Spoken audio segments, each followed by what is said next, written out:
कल नागालैंड विधानसभा चुनाव में प्रचार करेंगे पीएम। चुमोक के धीमा में करेंगे रैली। पीएम नरेंद्र मोदी के दौरे की सभी तैयारियां पूरी।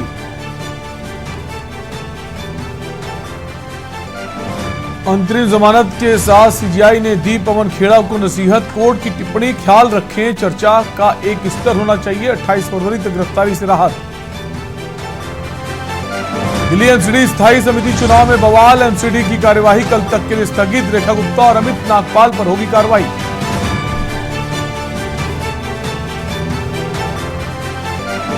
पंजाब के मोहाली में लगा निवेशकों का मेला। भारी तादाद में पहुंचे देश विदेश के उद्यमी। पंजाब में विकास की बहार का रास्ता साफ। मुख्यमंत्री खट्टर ने पेश किया करीब 1.84 लाख करोड़ रुपए का बजट। कहा है इस बजट में कोई नए टैक्स का प्रस्ताव नहीं। विपक्ष ने कसे तंज। यूपी के कानपुर में खाकी के दामन पर फिर लगा दाग। पुलिस वालों ने कारोबारियों से लूटी 5 लाख की रकम। जांच के बाद सभी दोषी पुलिस वाले सस्पेंड। आप देख रहे हैं के न्यूज, खबरों का सारथी। नमस्कार, आप देख रहे हैं फाइनल बुलेटिन। मैं हूं आपके साथ शैलेंद्र चौहान। शुरुआत दिल्ली की खबर से। दिल्ली से खबर है जहां नगर निगम की बड़ी लापरवाही का मामला सामने आया, जिसमें एमसीडी द्वारा टैक्स अदा न करने पर अमन विहार थाना क्षेत्र के बलबीर विहार किराड़ी में एक बिल्डिंग को आनन फानन में सील किया गया। हैरानी की बात यह है कि लापरवाही और जल्दबाजी से की गई इस कार्रवाई में बिल्डिंग के भीतर 2 बच्चों को भी बंद कर दिया गया। बच्चों को सील इमारत में बंद होने पर हड़कंप मच गया। बिल्डिंग सील होते समय दोनों बच्चे ऊपरी मंजिल में थे और माता पिता ड्यूटी पर गए थे। बच्चों की उम्र 3 साल और 5 साल बताई जा रही है। परिजन जब घर पहुंचे तो पाया कि बिल्डिंग पर सील लगी है। पुलिस को सूचना दी और पुलिस ने बच्चों को बाहर निकाला।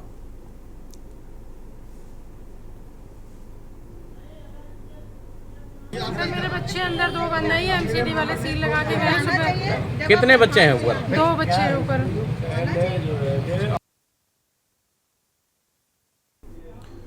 खबर दिल्ली से है। जैसे ही सीबीआई को गृह मंत्रालय से जासूसी कांड को लेकर दिल्ली के उप मुख्यमंत्री मनीष सिसोदिया पर एफआईआर दर्ज करने के लिए हरी झंडी मिली, वैसे बीजेपी आम आदमी पार्टी पर हमलावर हो गई। आम आदमी पार्टी के दफ्तर के बाहर बीजेपी जाकर प्रदर्शन करना चाहती थी, लेकिन दिल्ली पुलिस ने रोक दिया। बीजेपी के कार्यकर्ता और दिल्ली पुलिस के जवानों में झड़प हो गई, जिसके बाद दिल्ली पुलिस ने बीजेपी के बड़े नेताओं को गिरफ्तार करने का सिलसिला शुरू कर दिया। दिल्ली पुलिस ने बीजेपी के कार्यकारी अध्यक्ष वीरेंद्र सचदेवा, रामवीर सिंह विधुड़ी और पूर्व दिल्ली बीजेपी के अध्यक्ष मनोज तिवारी के साथ कई कार्यकर्ताओं को गिरफ्तार कर प्रदर्शन को समाप्त करवाया।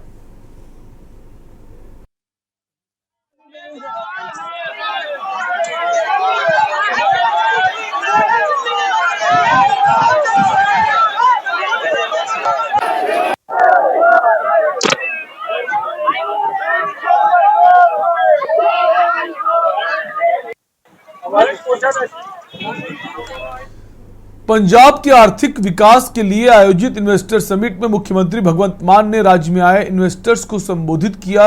सरकार का 2 दिवसीय निवेश पंजाब समिट शुरू हो गया है। सम्मेलन की शुरुआत करते हुए मुख्यमंत्री भगवंत मान ने निवेशकों को राज्य में निवेश के लिए आमंत्रित किया और उन्हें हर संभव मदद का आश्वासन दिया, लेकिन साथ ही उन्होंने उद्योगपतियों से अपील की कि बस वे प्रदेश के युवाओं को अधिक से अधिक रोजगार उपलब्ध करवाने की व्यवस्था बनाएं।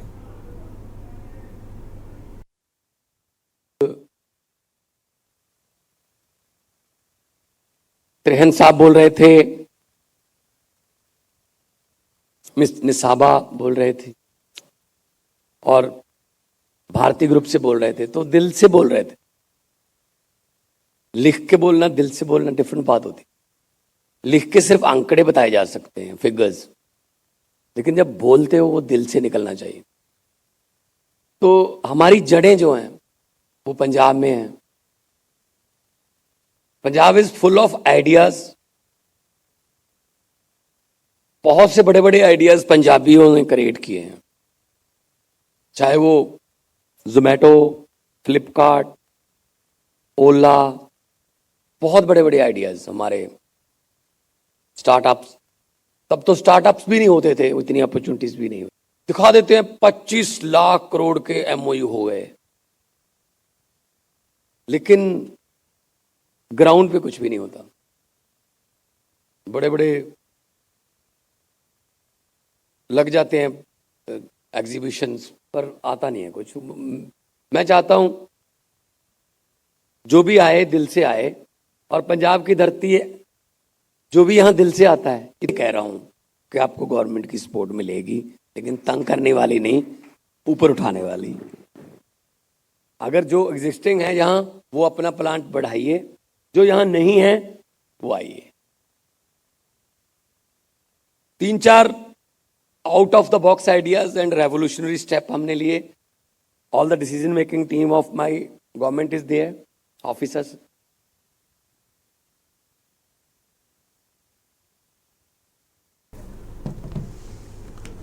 खबर जयपुर से है। राज्यपाल कलराज मिश्र ने गुरुवार को राजभवन में पंडित दीनदयाल उपाध्याय शेखावाटी विश्वविद्यालय सीकर के अतिथि गृह शोध व स्नातकोत्तर विद्यार्थी पुरुष छात्रावास, शोध व स्नातकोत्तर विद्यार्थी महिला छात्रावास, छात्र सुविधा केंद्र, स्वास्थ्य केंद्र एवं छात्र संघ कार्यालय का वर्चुअल शिलान्यास किया।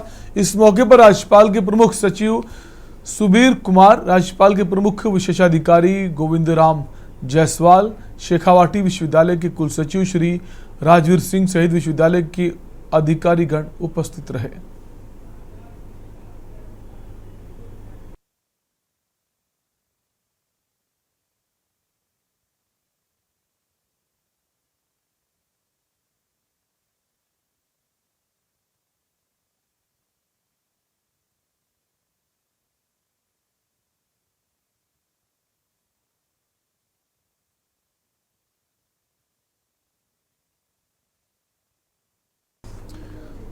कोरबा जिले के कुसमुंडा खदान में बुधवार की सुबह खदान से लगे ग्राम पडनिया के सैकड़ों ग्रामीणों ने अपनी विभिन्न समस्याओं को लेकर प्रबंधन के खिलाफ मोर्चा खोल दिया। उनका आरोप है कि वे अपनी समस्याओं को लेकर लगातार प्रबंधन के पास गुहार लगा रहे हैं, परंतु प्रबंधन के द्वारा किसी प्रकार का ध्यान नहीं दिया जा रहा है और समस्याएं दिन पर दिन बढ़ती जा रही, जिसको लेकर सभी में आक्रोश है। गाँव वालों ने बताया कि वो अपनी समस्याओं को लेकर जिला प्रशासन को भी पत्र सौंप चुके, लेकिन कोई ध्यान नहीं दिया गया। इसी हेतु अपनी जायज मांगों को लेकर यहां हड़ताल करने को मजबूर हुए हैं।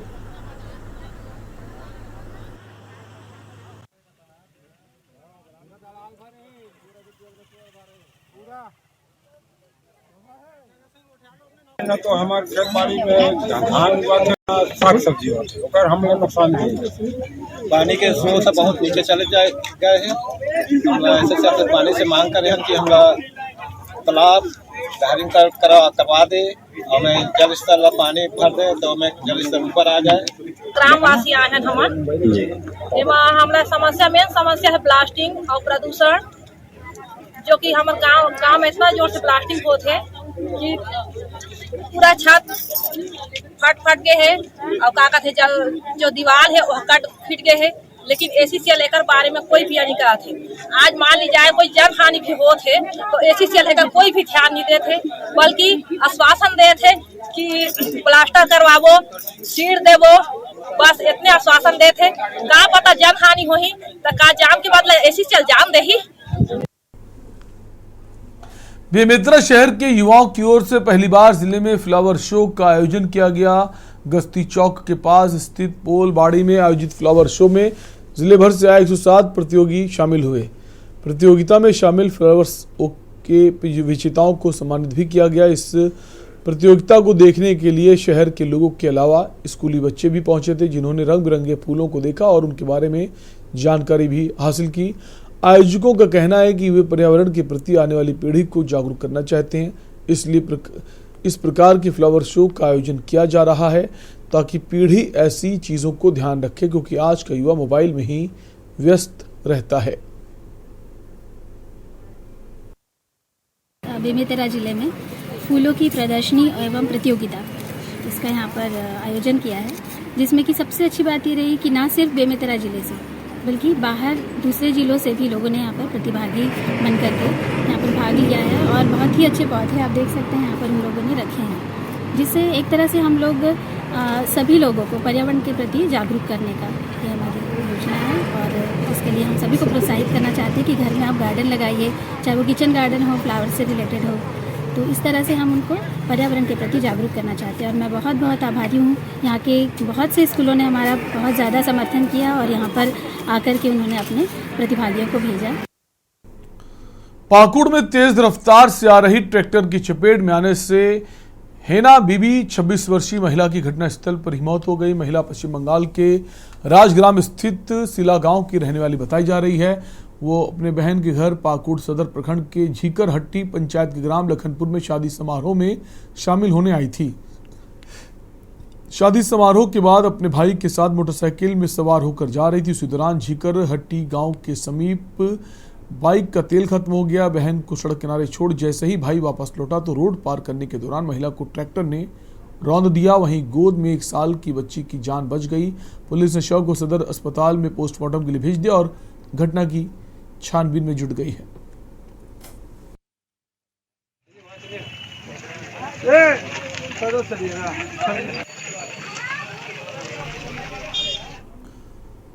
खबर पाकुड़ से है। बिरसा चौक स्थित मुख्य सड़क पर भारतीय जनता पार्टी ओबीसी जिला अध्यक्ष रवि जायसवाल के नेतृत्व में मुख्यमंत्री हेमंत सोरेन का पुतला दहन किया गया। रांची के भारतीय जनता पार्टी ओबीसी मोर्चा के चतुर साहू को अपराधी द्वारा गोली से घायल एवं झारखंड में भारतीय जनता पार्टी कार्यकर्ताओं को निशाना बनाए जाने के विरोध में भारतीय जनता पार्टी द्वारा पुतला दहन कार्यक्रम किया गया। जिलाध्यक्ष अमृत पांडे ने आरोप लगाते हुए कहा कि भारतीय जनता पार्टी के ओबीसी मोर्चा के द्वारा मुख्यमंत्री हेमंत सोरेन का पुतला दहन कार्यक्रम आयोजित किया गया है। कार्यक्रम में मुख्य रूप से जिला व प्रदेश स्तरीय पार्टी पदाधिकारी सहित पार्टी कार्यकर्ता मौजूद रहे।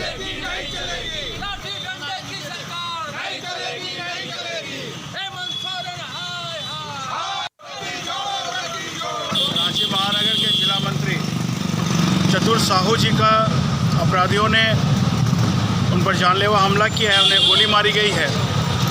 और जिस प्रकार प्रधानमंत्री जी के नेतृत्व में ये देश आगे बढ़ रहा है और जो विकास की गंगा वो बहा रहे हैं, उससे कांग्रेस और झारखंड मुक्ति मोर्चा की सरकार ये डर गई है और दहशत फैलाने के लिए भारतीय जनता पार्टी के कार्यकर्ताओं को टारगेट किया गया है। और जिस प्रकार झारखंड में अपराधी का बोलबाला है। भोपाल में इन दिनों पेड़ पौधे लगाकर पर्यावरण को बचाने में लोग जुटे हैं। वहीं वन विभाग के अधिकारी कर्मचारी जंगल माफियाओं के साथ मिलकर जंगल को बर्बाद करके अपनी जेब भरने में लगे हैं। ऐसा ही एक मामला सामने आया है राजधानी भोपाल के वन विभाग उड़नदस्ते का, जहां पर रेंजर और डिप्टी रेंजर के बीच काली कमाई को लेकर विवाद हो गया। विवाद इतना बढ़ गया कि दोनों एक दूसरे की काली कमाई उजागर करने में लग गए हैं। मतीन ने वीडियो वायरल कर बताया कि राजेंद्र राठौर को वो कई वर्षों से जानता था और उसके कहने पर ही अवैध गतिविधि कर रहा था। जैसे यूट्यूब चैनल पर मतीन की वीडियो वायरल हुई तो उड़नदस्ते में हड़कंप मच गया। डिप्टी रेंजर राजेंद्र राठौर भी उनके द्वारा थाना गांधीनगर को एक लिखित शिकायत देकर बताया कि नकली वन अधिकारी मतीन और वन रक्षक मनसाराम सागुन से भरी गाड़ी रोककर वसूली कर रहे हैं। इस मामले की जांच थाना प्रभारी गांधीनगर कर रहे हैं। जांच के बाद बड़ा खुलासा होने की उम्मीद है।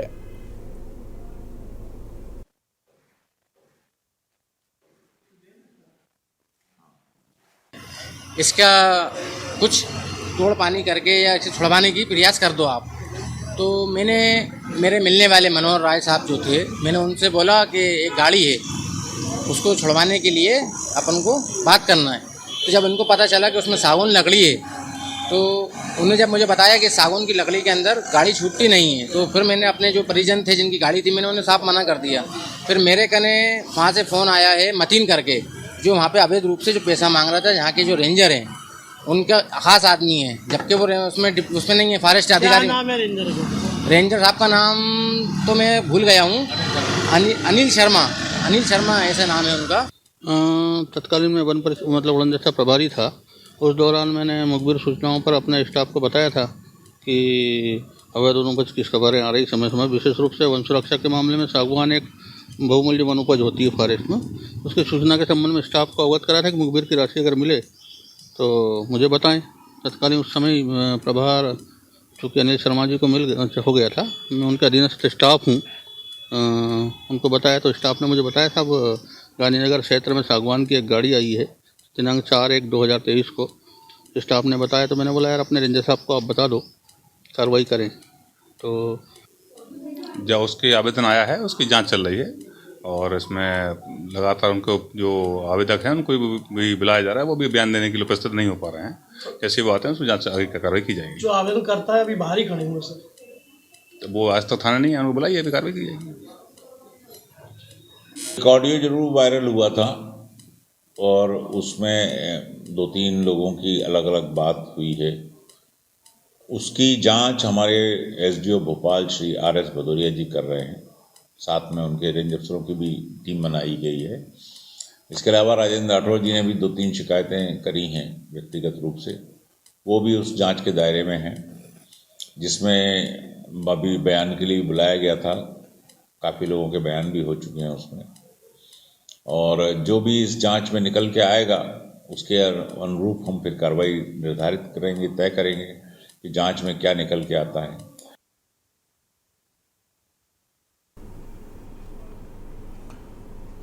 खबर डिंडोरी से है, जहां एम्बुलेंस नहीं मिलने से परेशान परिजन ठेले पर मरीज को ले जाने की तस्वीर सामने आई है, जहां स्वास्थ्य विभाग पर सवाल उठ रहे हैं। शहपुरा सामुदायिक स्वास्थ्य केंद्र के किसी भी अधिकारी का दिल नहीं पसीजा। वीडियो को देखकर जिला प्रशासन पर सवाल उठने लगे हैं।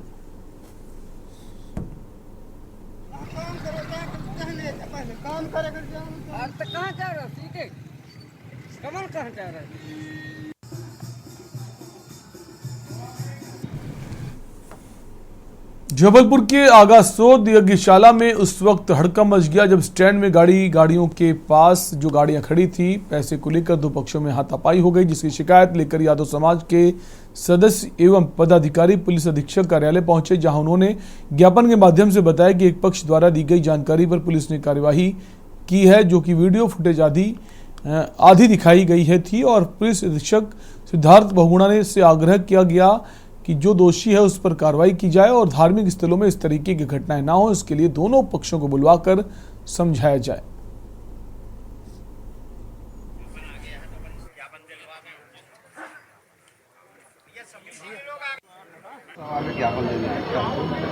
आगासोद में जहां कथा चल रही है, वहां महाशिवरात्रि की शाम को पार्किंग को लेकर विवाद हुआ था, तो जिसमें से एक पक्ष ने उसी दिन FIR करा दी थी और एक पक्ष के द्वारा भी कल ज्ञापन दिया गया था। दूसरा जो पक्ष है वो आज आया है ज्ञापन देने, तो उनकी बात भी पुलिस अधीक्षक महोदय के द्वारा सुनी गई है और दोनों की जो कार्रवाइयाँ हैं या परीक्षण है वो CSP गढ़ा के द्वारा, CSP माड़ोताल के द्वारा की जाएगी और जैसा भी होगा वैसा हम कर लेंगे। तो हमारी कोशिश ये है कि वहाँ क्षेत्र में शांति रहे और दोनों पक्ष जो हैं सौहार्द से रहें। सभी सहयोगी वर्तमान में आगासोद में चल रहे यज्ञ कार्यक्रम में विगत दिनों वहाँ की व्यवस्था समिति द्वारा एवं कुछ राजनीतिक नेताओं के द्वारा समन्वय की स्थिति न स्थापित कर थोड़ा सा समिति के सदस्यों के साथ मारपीट कर दी गई थी और एक तरफा वहाँ की समिति के सदस्यों के ऊपर कार्रवाई की गई थी। उसके विरोध में आज हम लोग आकर SP साहब से मुलाकात की है कि इस मामले को ज़्यादा राजनीतिक टूल न देते हुए वहाँ के धार्मिक लोगों ने, जैसा बुजुर्गों ने बोला, कि हम इसका समन्वय बनाएंगे। आगासोद स्थित एक यज्ञशाला में एक कार्यक्रम चल रहा था, उस कार्यक्रम में कुछ लोगों द्वारा गाड़ी अंदर ले जाने को लेकर जो विवाद हुआ था, उस विवाद में कुछ लोगों द्वारा षड्यंत्र हुआ कि इसको एक वीडियो का आधा हिस्सा फैलाकर एक पक्ष के ऊपर कार्यवाही कर दी गई थी, जिसको आज यहाँ सभी यज्ञशाला की समिति द्वारा एक ज्ञापन SP महोदय को दिया गया है। और खबर बरेली से है, 26,90,000 के नकली नोटों की खेप जो है बरामद हुई है। नोटों की खेप बाइक के साथ 3 तस्कर गिरफ्तार। STF मेरठ और बरेली यूनिट की संयुक्त कार्रवाई हुई है। पकड़े गई रकम 100 रुपए के नकली नोटों की बताई जा रही है।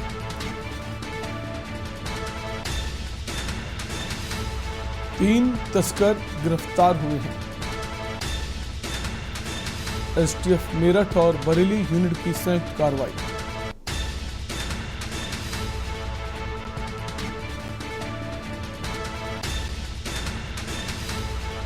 बरेली के भोजीपुरा इलाके में एक घर में ये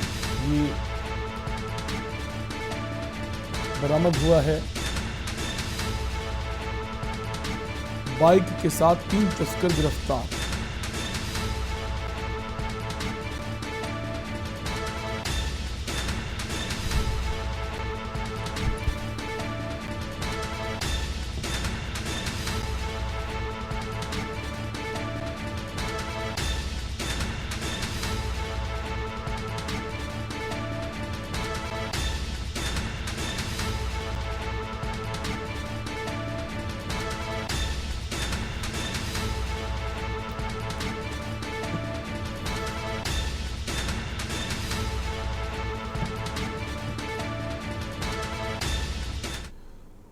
और अगली खबर कानपुर से आ रही है। खाकी के दामन पर फिर दाग लगा है। फिर से पुलिसकर्मियों ने कारोबारी से लूटी 5 लाख रुपए की रकम। एक बार फिर से खाकी शर्मसार हुई है। पुलिसकर्मियों ने कारोबारी से लूटी 5 लाख रुपए की रकम। शिकायत के बाद जांच में पुलिसकर्मी पाए गए दोषी। 2 दरोगा और 1 सिपाही मामले में गिरफ्तार। तो बड़ी खबर कानपुर से आपको बता रहे हैं, जहां खुद खाकी दोषी साबित हुई है। दरोगा यतीश सिंह, दरोगा रोहित और सिपाही गिरफ्तार। सभी दोषियों को पुलिस उपायुक्त ने सस्पेंड किया है। तो खाकी दागदार हुई है। कानपुर का मामला है। सचेंडी थाना क्षेत्र का ये पूरा मामला आपको बता रहे हैं।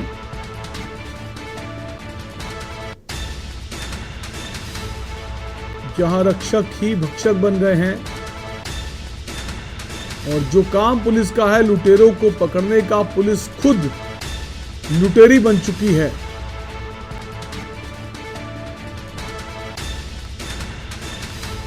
द्वारा जो तहरीर आज थाना सचेंडी पर एक शिकायत प्राप्त हुई, जिसमें एक व्यक्ति के द्वारा आरोप लगाया कि कल दिनांक 22 फरवरी को जब शाम के समय वो वापस अपने घर लौट रहा था, तो थाना सचेंडी क्षेत्र अंतर्गत दीपू चौहान ढाबे के पास 3 पुलिसकर्मियों ने उसको रोका, जिसमें 2 पुलिसकर्मी सादे वस्त्रों में थे और 1 पुलिसकर्मी वर्दी में था, और उसको डरा धमका कर जबरदस्ती उससे 5,30,000 रुपये छीन लिए गए।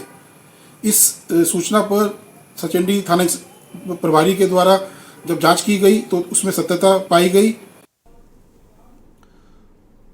और अगली खबर सिद्धार्थनगर से आ रही है। हाई टेंशन तार की चपेट में आने से मां बेटी की मौत हो गई है। खेत देखने गई थी 38 वर्षीय मां और 16 वर्षीय बेटी। सिद्धार्थनगर का ये मामला आपको बता रहे हैं। हाँ, मां और बेटी की मौत हो गई है। ग्रामीणों की सूचना के घंटों बाद मौके पर पहुंचे जिम्मेदार। मिश्रौलिया थाना क्षेत्र के रेहरा गांव के सीवान की ये घटना है। हाई टेंशन लाइन की चपेट में आने से मां बेटी की मौत हो गई है।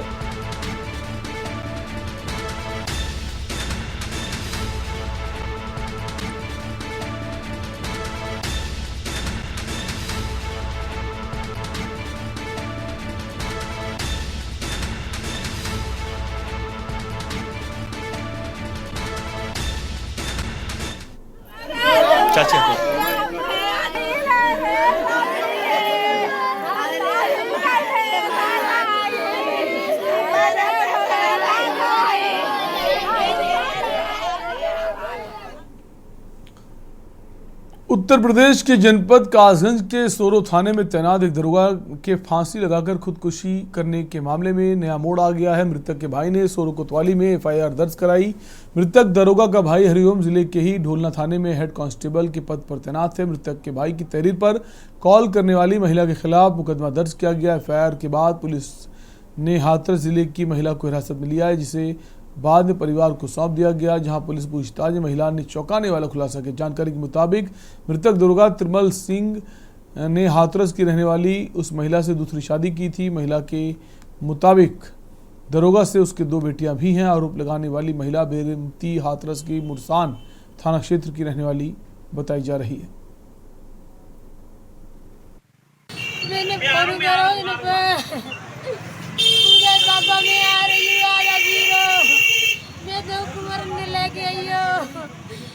ठीक है, और आप बुला रहे मेरी मैं ना आ रही, तुम्हारे भैया है। तो ये तिरमल सिंह कौन थे आपके? मेरे फ्रेंड थे वो। उनकी तो पहले भी एक शादी हो चुकी है। हाँ।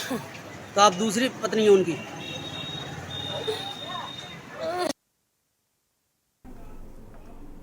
और फाइनल बुलेटिन में फिलहाल के लिए इतना ही। बाकी तमाम खबरों के लिए बने रहिए के न्यूज़ इंडिया के साथ। नमस्कार।